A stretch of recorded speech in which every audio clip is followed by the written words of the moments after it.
One miss out of 100. Hey guys, welcome to the video and welcome to my home. I will be here for the next 3 weeks before I hit the road for the 2024 season.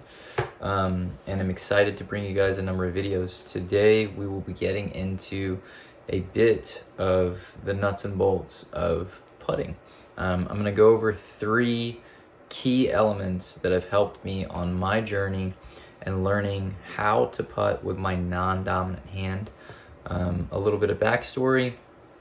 I'm still able to throw right-handed with a pretty high level of success, but I do have an injury, a recurring injury.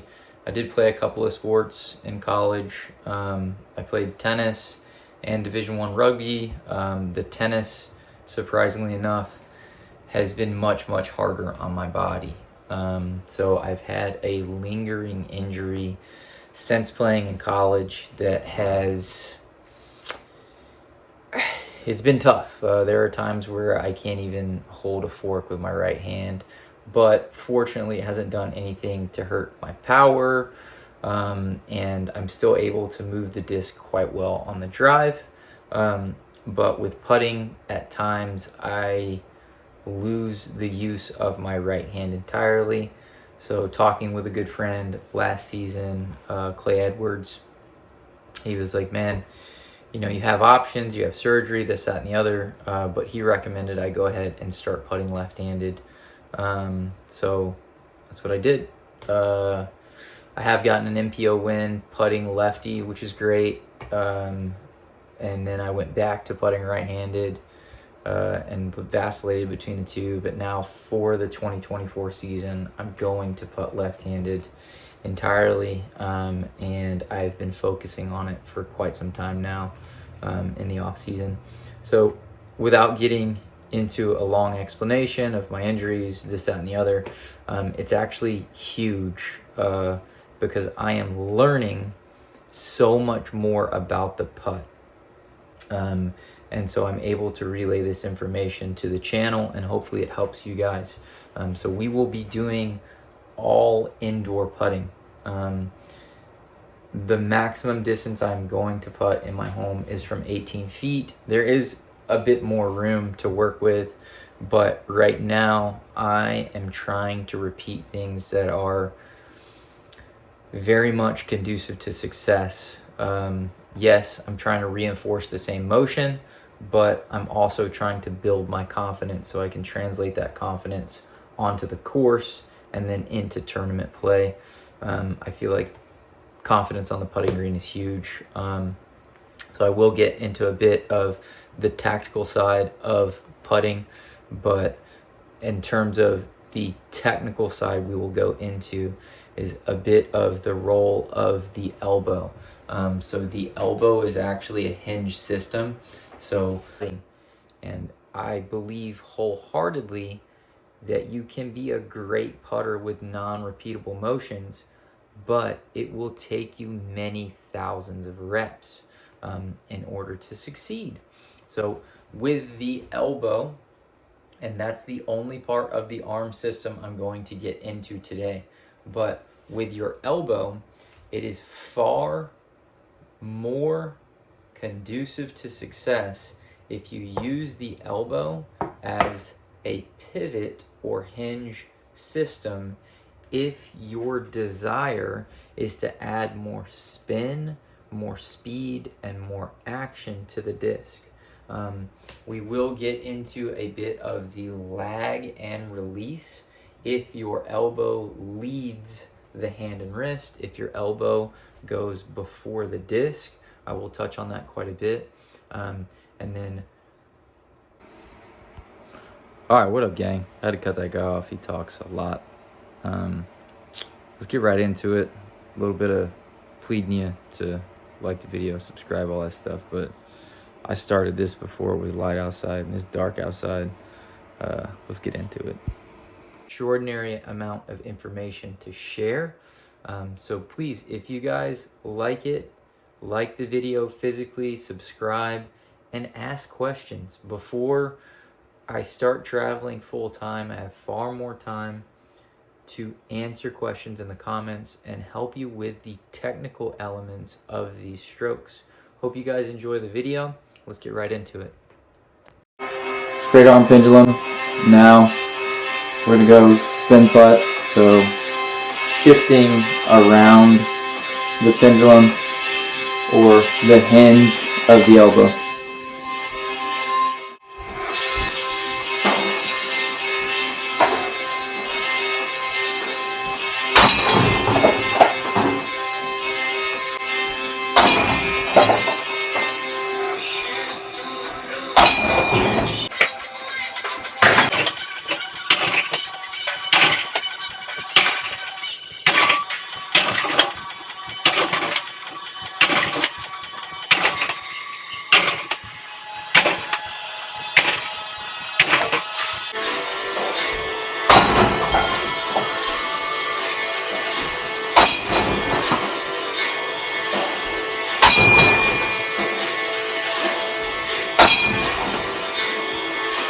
I pulled two putts to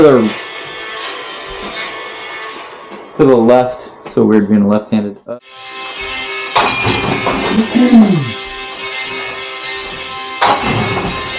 Hold it. Come on, go.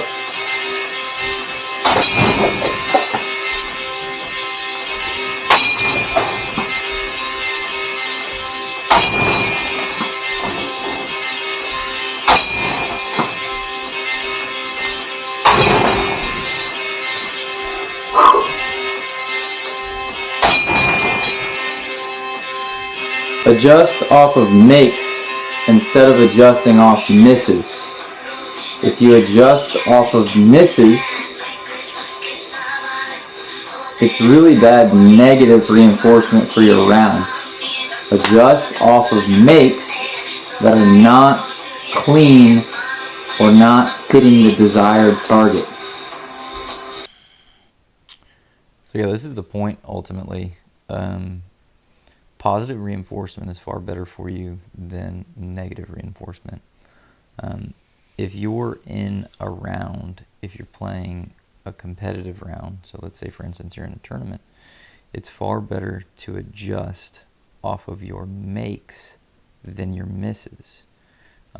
What I mean by that is be conscious when you make a putt and it's shaky. If your pace is too low, increase your pace. If you're missing X, Y, or Z, high, low, right, left, you name it, make adjustments off of your makes so that your next putt, you have a tactical focus and you're dialing in your game while you're playing your game. Take every single putt, every single shot as an individual shot. Make your adjustments and see yourself become more successful. Come on.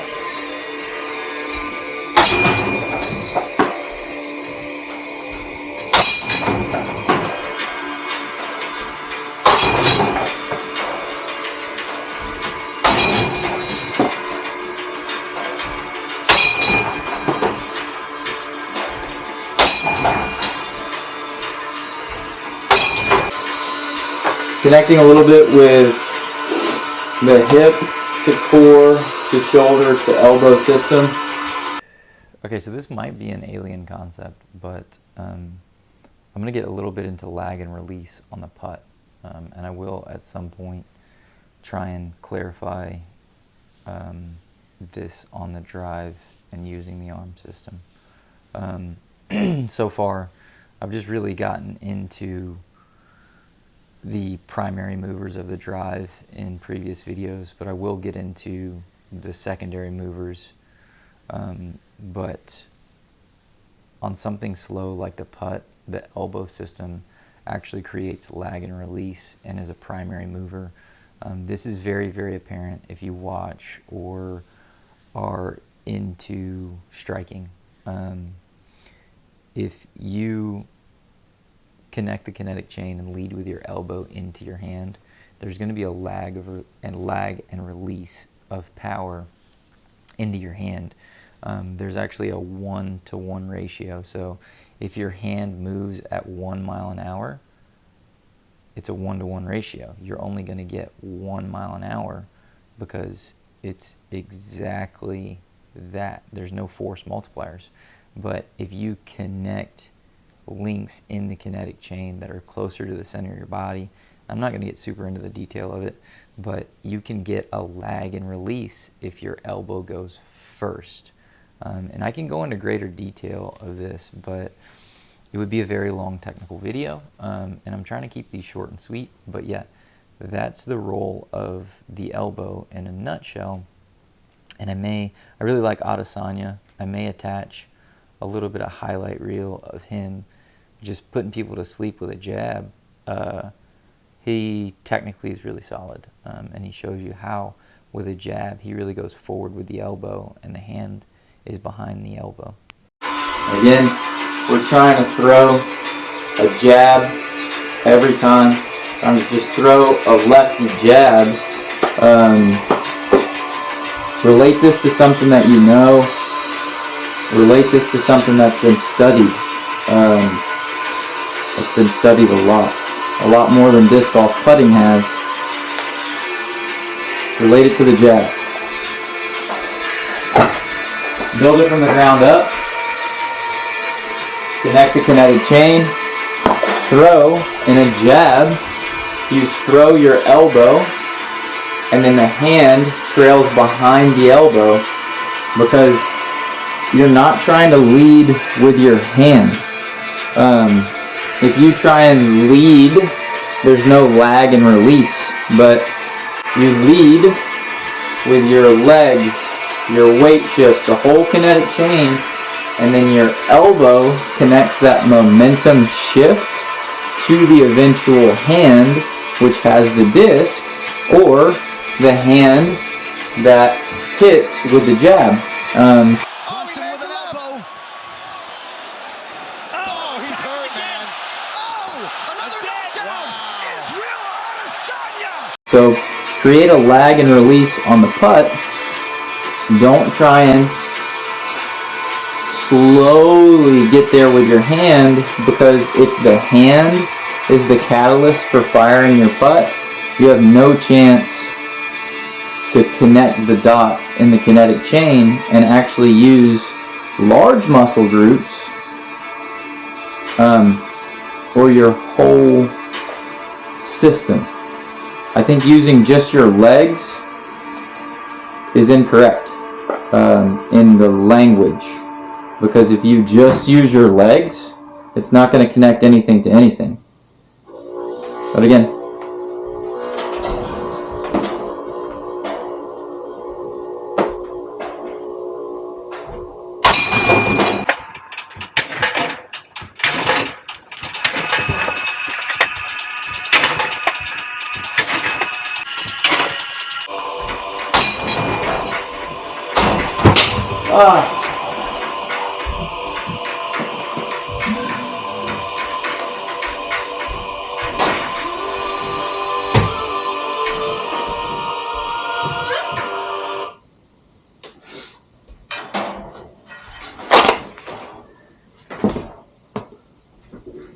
this one's out. Yeah, I don't know how many reps, but I've consistently missed with this one. I think the judge is a great putter. I think it's a really, really good throwing putter. I think it's a super fast putting putter.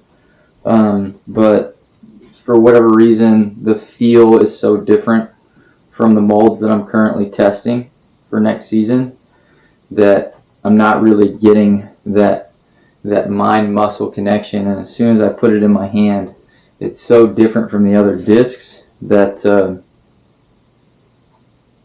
yeah, it's just not, it's not the same muscle memory as the other discs. So, judge is out. What's up, guys? Man, I'm so good at filming. This is the end of the video. I have what could be classified as an ADD brain. I could give you guys the MTV Cribs tour, but my place is tiny. There's my little bitty car. It doesn't even come in a frame because it's dark outside. But I hope you guys like this video. I'm all over the place, but this takes me all day to film and then all day to edit. Yeah, I hope you guys get a lot from this. These are elements of sports, of activities, of different things I've been involved in as an athlete that they are studied, and I have studied every single thing that I have been involved in, probably to the point I've studied too much about sport, but they do connect to disc golf. Hope it made sense for you guys.